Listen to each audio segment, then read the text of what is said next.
बहू तूने असली रंग दिखाना चालू कर दिया। मम्मी जी वो मुझे मार्केट में काम था तो क्या मैं स्कूटी। मीनू ने धीमे स्वर में शीला जी से पूछा। अरे ऐसे कैसे तुम अकेली बाहर जा सकती हो और वो भी स्कूटी से। कल रिया आ जाएगी तो उसके साथ चली जाना, शीला जी ने कठोर स्वर में कहा। मीनू चुपचाप अपने कमरे में आ गई और खुद पर ही गुस्सा होने लगी। आखिर क्या जरूरत थी मुझे पूछने की जब उनका जवाब मैं पहले से ही जानती थी। ना पूछा होता और ना ही मन खराब होता। मन ही मन बड़बड़ाती हुई मीनू काम में लग गई। मीनू पढ़ी लिखी बड़े शहर में पली बड़ी लड़की थी। ससुराल आए अभी 6 महीने ही हुए हैं। ऐसा तो ससुराल सभी सुख सुविधाओं से युक्त था, पर सोच के मामले में अभी भी काफी पिछड़ा हुआ था। खासकर मीनू की सास शीला जी। घर के आसपास ही शीला जी के कुछ रिश्तेदार रहते थे, इसीलिए मीनू के लिए कुछ नियम उन्होंने शादी के पहले दिन ही गिना दिए थे।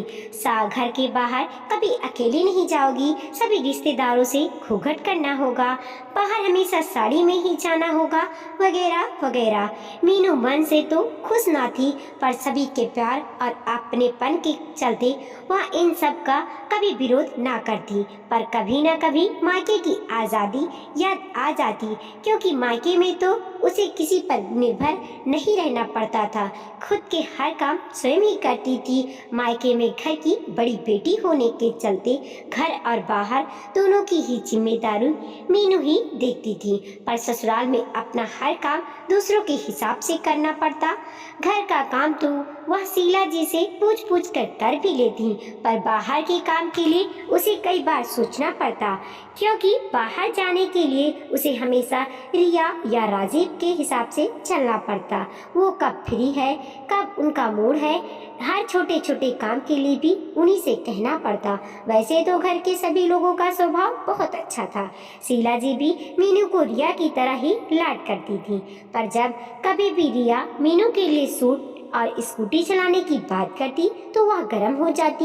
हमेशा कहती सब रिश्तेदार यहीं रहते हैं, क्या सोचेंगी कि इनकी बहू में तो शर्म ही नहीं है, आते ही सूट पहनने लगी, ना जाने क्या क्या बोल दें। इसीलिए मैं किसी को टोकने का मौका नहीं देना चाहती कि कोई मेरी बहू के बारे में कुछ उल्टा सीधा सोचे। इस कारण घर में स्कूटी होते हुए भी मीनू अकेले बाहर जाने की इजाजत नहीं थी। कुछ जरूरी काम होने पर भी उसे रिया के साथ ही जाना होता। बस यही कमी थी जो उसे खलती थी। मीनू की ननद रिया तो उसकी अच्छी सहेली बन चुकी थी, हम उम्र भी थी और दोनों की सोच भी बहुत मिलती थी। वह मीनू से हमेशा कहती कि भाभी मेरा ससुराल ऐसा बिल्कुल मत देखना जहाँ के लोगों में पुरानी सोच हो।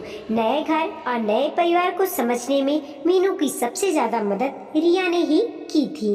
रिया माँ को हमेशा ही पुराने रूढ़वादी विचारों को छोड़ आजकल के जमाने के हिसाब से रहने का कहती रहती, या यूँ कहो हमेशा मीनू के मन की बात रिया पहले ही माँ के सामने रख देती। पर शीला जी वसूलों की पक्की, जो नियम वो खुद निभाती आई हैं, उनसे मीनू को आज़ादी कैसे दे सकती थी। जब कोई मीनू के व्यवहार और कामकाज की तारीफ करता तो शीला जी का छाती गर्व से फूल जाती। शीला जी की बहन जो पास के ही शहर में रहती थी, उसने मिलने के लिए बहुत दिन से राजीव से कह रही थी। आखिर इस बार राजीव ने 2 दिन की छुट्टी लेकर उन्हें ले जाने और मिलकर साथ में ही वापस आने का प्लान बना लिया। घर में मीनू और रिया ही बचे थे। आज रिया कॉलेज जा चुकी थी, तभी मीनू का फोन बज उठा। हेलो भाभी, मैं रिया की फ्रेंड वैष्णवी बोल रही हूँ। रिया का एक्सीडेंट हो गया है, आप प्लीज जल्दी आ जाएंगी। सुनते ही मीनू के हाथ पैर फूल गए। समझ नहीं आ रहा था कि क्या करें, किससे मदद मांगे। दौड़कर घर के बाहर गई, पर कोई भी ना दिखा। आस पड़ोस में भी किसी को नहीं जानती थी। बाहर किसी को जानने का अवसर ही ना मिला। हमेशा जरूरत पड़ने या कहीं आने जाने पर ही बाहर निकलना होता था। बिना सोचे ही मीनू ने अपना मुंह दुपट्टे से बांधा और स्कूटी से निकल पड़ी। रिया को पैर में माइनर फ्रैक्चर आया था। हाथों पैरों में भी हल्की खरोच थी। पट्टी करवा कर मीनू ही रिया को पीछे बिठाकर घर ले आई। अगली सुबह दरवाजा की घंटी लगातार बज रही थी। मीनू ने जैसे ही दरवाजा खोला, शीला जी थी। मम्मी जी, आप तो कल आने वाली थी ना? मीनू ने कहा। वाह बहू, दिखा दिया ना तुमने अपना रंग, पूरे खानदान में थू थू करवा दी तुमने। शीला जी गुस्से में बोली। पर मम्मी जी, मैंने ऐसा क्या कर दिया जो? बोलते बोलते मीनू की आंखों में आंसू आ गए। मेरी गैर मौजूदगी का अच्छा फायदा उठाया तुमने। पूरे शहर में स्कूटी से घूमती रही और पूछती हो क्या किया मैंने।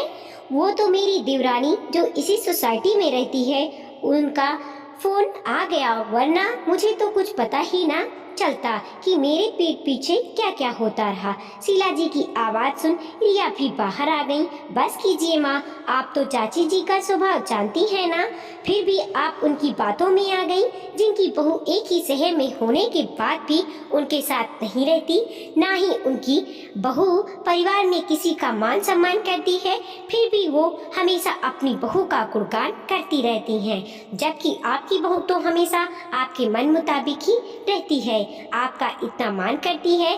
चाची जी ने आपको ये तो बताया कि भाभी ने स्कूटी चलाई, पर ये नहीं बताया कि मुझे एक बाइक वाले ने टक्कर मारी और भाभी ने ही मुझे हॉस्पिटल पहुंचाया। भाभी घर से बाहर निकली तो मजबूरी में, ना कि घूमने फिरने। आपको अपनी बहू की खुशियों से ज्यादा लोग क्या सोचते हैं उनकी परवाह है। रिया एक बार में ही शीला जी से सब बोल गई। एक्सीडेंट की बात सुनते ही शीला जी की नजर रिया के पैरों पर बनी पट्टी पर गई। हाय, बिना सोचे समझे ही मैंने मीनू को कितना बुरा भला बोल दिया। शीला जी को मन ही मन आत्मग्लीन हो चली। शीला जी ने मीनू को पास बुलाया और उसके ओर रिया के सिर पर हाथ फेरते हुए कहा, मुझे माफ करना बेटा, आज तुम लोगों ने मेरी आंखें खोल दी। सच कहा रिया तुमने, मैंने कभी अपनों का नहीं सोचा, दूसरों के लिए अपनों की खुशियों दबाती आई। मीनू बेटा, आपसे तुम भी स्कूटी चला सकती हो। कल को रिया की शादी हो जाएगी तो मुझे मार्केट तुम ही तो ले जाया करोगी ना। शीला जी की बात सुन मीनू और रिया के चेहरे पर मुस्कान छा गई। दोस्तों, बड़ों का सम्मान घूंघट करने, साड़ी पहनने और गाड़ी न चलाने से नहीं, बल्कि अपने व्यवहार और उनके प्रति अपना प्यार दिखाकर होता है। सम्मान की आड़ में बहुओं की आज़ादी ना छीने। वीडियो को लाइक कीजिए, कमेंट कीजिए और अपने दोस्तों के साथ जरूर शेयर कीजिए। चैनल पे नए हैं तो प्लीज़ सब्सक्राइब कीजिए और देखते रहिए मोटिवेशनल स्टोरी। मिलते हैं और एक नई कहानी के साथ।